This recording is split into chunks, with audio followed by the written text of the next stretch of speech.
Selamat pagi, perkenalkan nama saya Ida Diva Prabati Damawan. Saya dari kelas 12 IPA 1, absen 12. Pada kesempatan kali ini, saya akan menjelaskan bagaimana sejarah kemerdekaan Indonesia. Sejarah kemerdekaan Indonesia itu bermula dari Jepang kalah dari sekutu.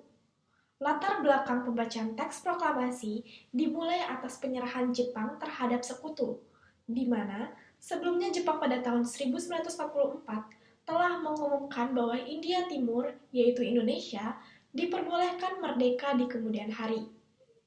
Pengumuman tersebut dilakukan karena tentara Jepang sudah semakin terdesak. Bahkan Kepulauan Saipan juga berhasil direbut dari Jepang. Sehingga selanjutnya pada tahun 1945 dibentuklah BPUPKI, yaitu Badan Penyelidik Usaha-Usaha Persiapan Kemerdekaan Indonesia, dan PPKI, yaitu Panitia Persiapan Kemerdekaan Indonesia. Tujuan dari pembentukan dua badan tersebut ialah untuk menarik simpati dari rakyat Indonesia agar mau membantu Jepang melawan sekutu.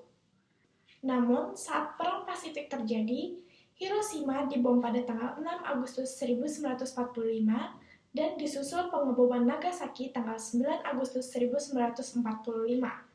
Peristiwa tersebut membuat sekitar 14.000 penduduk Jepang menjadi korban dan akhirnya mereka mengaku kalah dari sekutu. Butut dari peristiwa ini yaitu Jepang berjanji memberikan kemerdekaan pada tanggal 24 Agustus 1945 untuk Indonesia.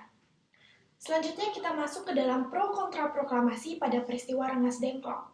Sejarah kemerdekaan Indonesia juga mengalami pro dan kontra menjelang pembacaan proklamasi tersebut.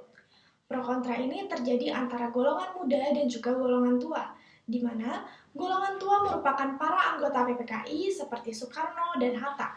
Sementara golongan muda diwakili para anggota PETA dan para mahasiswa. Pro kontra ini terjadi karena golongan muda menganggap bahwa golongan tua itu terlalu konservatif, sebab mereka menghendaki pembacaan proklamasi itu harus melalui PPKI dan sesuai dengan prosedur yang telah dijanjikan oleh Jepang, yakni pada tanggal 24 Agustus 1945. Di sisi lain, golongan muda itu menolak jika proklamasi harus dilaksanakan melalui PPKI. Pasalnya, golongan muda menganggap bahwa PPKI ini merupakan bentukan Jepang dan mereka menginginkan kemerdekaan dengan kekuatan sendiri. Sultan Syahrir yang termasuk dalam golongan muda merupakan tokoh pertama yang mendesak Soekarno dan juga Hatta untuk segera melakukan proklamasi. Selanjutnya, rapat resmi berlangsungkan di Pegangsaan Timur Jakarta pada 15 Agustus 1945 yang dihadiri oleh Johar Nur, Subianto, Armansyah, Khairul Saleh, Kusnandar, Wikana, Margono, dan Subarjo. Hasil rapat yang dipimpin oleh Khairul Saleh tersebut memutuskan bahwa kemerdekaan Indonesia tidak harus menggantungkan pada pihak lain dan merupakan hak rakyat. Meski keputusan rapat yang menjadi bagian sejarah kemerdekaan Indonesia itu telah disampaikan kepada Soekarno dan juga Hatta, mereka tetap bersikeras dengan pendiriannya yaitu proklamasi harus diberlangsungkan melalui PPKI. Sehingga pada akhirnya golongan muda membawa Soekarno dan juga Hatta ke Rengas Dengklok, yaitu salah satu daerah di Kabupaten Karawang. Pilihan membawa Soekarno dan juga Hatta keluar Jakarta adalah untuk menjauhkan mereka dari pengaruh Jepang. Pengamanan Soekarno dan juga Hatta ke Rengas Dengklok dibantu dengan perlengkapan tentara PETA. Rengas Dengklok sendiri dipilih karena letaknya strategis dan juga terpencil, sehingga tentara PETA bisa mengawasi setiap langkah tentara Jepang. Selanjutnya, kita masuk ke dalam perumusan serta pengesahan teks proklamasi. Terjadinya peristiwa Rengas Dengklok tersebut membuat jalan pikiran Soekarno dan juga Hatta seketika berubah, dan pada akhirnya menyetujui agar proklamasi kemerdekaan harus segera dibacakan. Setelah kembali ke Jakarta, mereka menuju kediaman Laksamana Maeda untuk melakukan perumusan teks proklamasi. Rumah Laksamana Maeda tersebut dipilih dan menjadi bagian dari sejarah kemerdekaan Indonesia, karena Maeda merupakan kepala kantor penghubung Angkatan Laut yang aman dari ancaman militer Jepang. Pertemuan di kediaman Laksamana Maeda ini dihadiri pula oleh Soekarno, BM Dia, dan Mbah Diro dari golongan pemuda.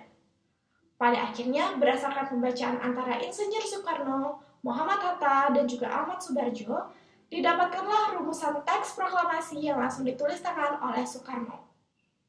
Naskah tulisan tangan Soekarno ini nantinya mengalami 3 kali perubahan setelah diketik oleh Sayuti Melik. Lalu kita sampai ke dalam bagian penyebaran berita proklamasi. Segera begitu Soekarno membacakan teks proklamasi, kabar kemerdekaan Indonesia langsung tersebar hingga ke seluruh pelosok negeri. Pada masa itu, berita proklamasi disebarkan melalui beragam cara, mulai dari siaran radio, telegram, surat kabar, pamflet, hingga dari mulut ke mulut. Adapun tokoh-tokoh yang menyebarkan berita proklamasi yaitu ada Soekarni, Subarjo, B.M. Diah, Syahrudin, dan juga Ki Hajar Dewantara. Selanjutnya, kita sampai kepada bagian inti atau bagian penting dari sejarah kemerdekaan Indonesia, yaitu pembacaan proklamasi kemerdekaan. Setelah dirumuskan dan disahkan, pembacaan proklamasi dilakukan pada tanggal 17 Agustus 1945. Mulanya, rakyat dan para tentara Jepang mengira bahwa pembacaan teks tersebut akan dilakukan di lapangan Ilkada. Bahkan atas dasar prasangka ini, tentara Jepang sudah memblokade lapangan Ikada terlebih dahulu.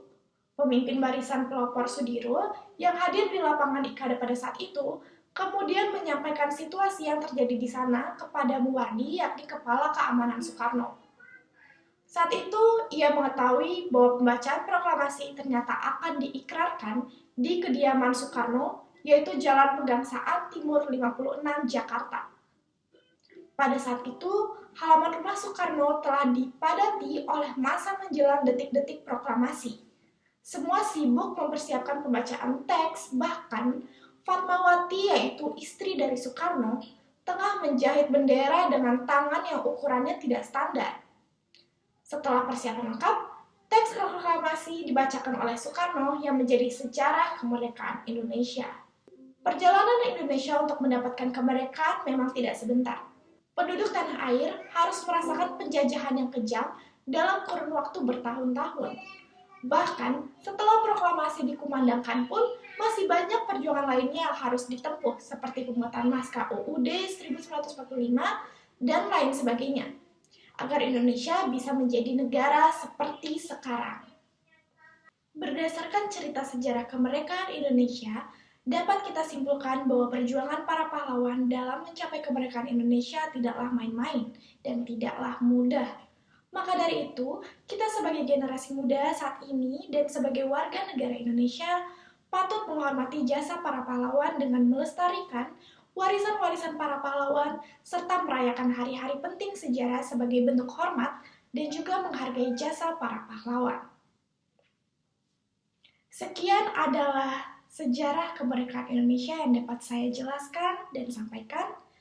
Mohon maaf jika terdapat salah kata dan semoga dipahami. Terima kasih.